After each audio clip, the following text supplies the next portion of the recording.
Hey, I'm Miranda, and I woke up in a much better mood this morning. So are you wondering, what am I going to talk to you about today? I saw this really interesting graphic on my Facebook feed, and it was hitting all these pivotal points in American history that addressed race relations. And I thought, a lot of people don't know what these are, so I wanted to speak to them so that you can be educated and I can get them out of my head. But before I start, I will say this. We have a habit of designating these things as Black history, but we really shouldn't. A lot of the things I'm going to talk about today are really white supremacist history, not Black history. And I'll tell you why. These things were instigated or furthered by white supremacists. These are not Black achievements, except for maybe the Red Summer in 1919. I'll get to that in a minute. I have a lot to cover today, so let's get started. The Tuskegee Syphilis experiment. I say that with a smile to try and block the horror from coming out of my insides. I'll just explain what it is. It was a clinical study that was conducted between 1932 and 1972 on 600 poor Black farmers. They had no medical care, and they were told, hey, we're going to provide you free medical care, but you can only come to us, you can only be treated by us. But that part about it being health care, that was a lie.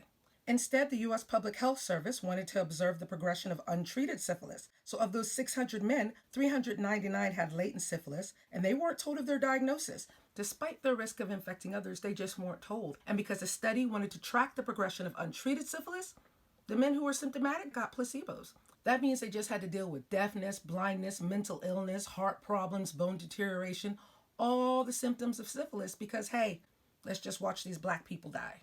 This study was an atrocity for a number of reasons. First of all, there was no informed consent. The men were not told they were part of a study. They couldn't opt in or opt out. They proactively blocked the men from receiving treatment anywhere else, so they were just stuck dying. The U.S. government knew they were violating ethical standards. They just didn't care. They just proceeded with the study anyway. It didn't end until 1972 when somebody leaked this atrocity to a newspaper.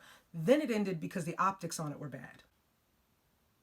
As a result of this crime against humanity, the Office for Human Research Protections was established, and they created federal laws and regulations requiring institutional review boards for the protection of human subjects. Because, in 1972, they thought maybe we shouldn't be conducting studies on unwilling participants.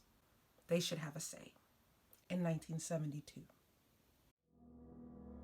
Now let's talk about the Red Summer of 1919. You might ask, Miranda, why is this historically relevant today? Because I see a lot of posts and comments asking, why are Black people always looting and rioting and destroying their own neighborhoods? Historically, this is not the case. In the 20th century, white supremacists did a vast majority of the rioting and looting in Black neighborhoods. And the more prosperous the neighborhood, the more likely it was going to be destroyed by white supremacists.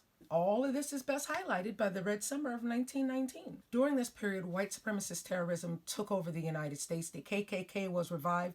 The law did not intervene. And all these white supremacists rioted and looted and massacred all over the United States. You need to know three things in order to understand the Red Summer of 1919. First, you need to know about the Great Migration.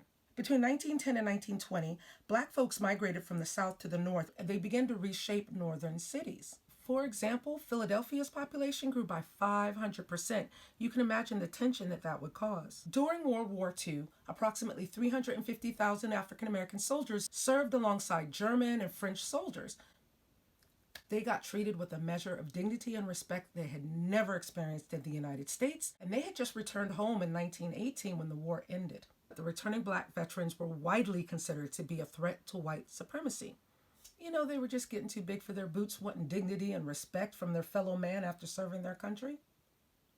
These Black veterans came home and discovered their service didn't count for anything. They were expected to go back to accepting Jim Crow, segregation, and racial abuse. And these soldiers were having none of it. They fought against white supremacists terrorizing their neighborhoods. They organized self-defense measures in their communities to protect themselves. The white supremacists did not like that. By 1919, this had all come to a head. During the Red Summer, there were widespread racial attacks by white supremacists on Black people. A lot of them were focused by white supremacist veterans on Black veterans. Here are the stats that we know. There were at least 25 riots. There were 97 recorded lynchings. There was a 3-day massacre in Elaine, Arkansas, in which 200 men, women, and children were killed because the sharecroppers tried to organize for better working conditions. 200 people had to be killed for that, for people to know their place, because that's what white supremacy is. Ooh, I had to collect myself before I talk about this because it annoys me so much. So Samuel Cartwright was a medical physician, but he also operated as a sociologist and psychologist in the late 1800s, back when those two fields were just burgeoning, and had no structure or peer review process in which to validate a person's theories. Just let that sink in for a second. He wrote a lot of academic papers, most centered on the needs of the South before the Civil War, but he loved to discuss why Black people needed to be subjugated. Now I've asked clinical psychologist Arisa Washington to explain it to you because I just cannot. So what exactly is drapetomania, you may ask? I'm not even sure I'm saying the word right. So Dr. Samuel Cartwright, a psychologist or psychiatrist back in the day, they just really couldn't understand why slaves wanted to be free, why they were running to the north, running away. So he created this term called drapetomania. Basically, that was the diagnosis as them wanting freedom. So it was a mental illness.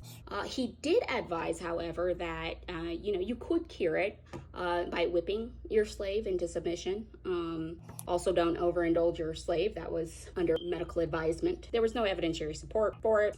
So there's that. Yes, Dr. Washington, there is that. Dr. Cartwright believed that without white people to provide structure and discipline and subjugation to Black people, we would be dissatisfied with slavery. This next piece was not in the graphic that inspired this video, but it needs to be addressed. Between the 1880s and the 1950s, yes, the 1950s, during which time the Tuskegee experiment was still happening.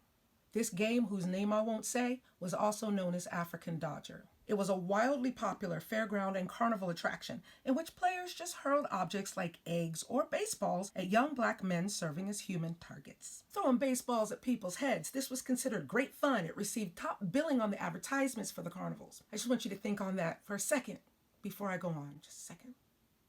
As you can imagine, injuries were common. A New York Tribune story from January 1896 boasted that a local baseball pitcher on his first shot drilled a Dodger named Harry Jackson right between the eyes. In 1908, an African Dodger named William White, he was the target of carnival goers in Hanover, Pennsylvania, where a squad of baseball players took turns throwing hard balls at his head. Mr. White was subjected to a fusilage of balls, but he took the punishment courageously, because that's the goal. Almost as an afterthought, the article said, he was forced to retire soon after because, internal injuries and damage to his head, and that he was probably going to die.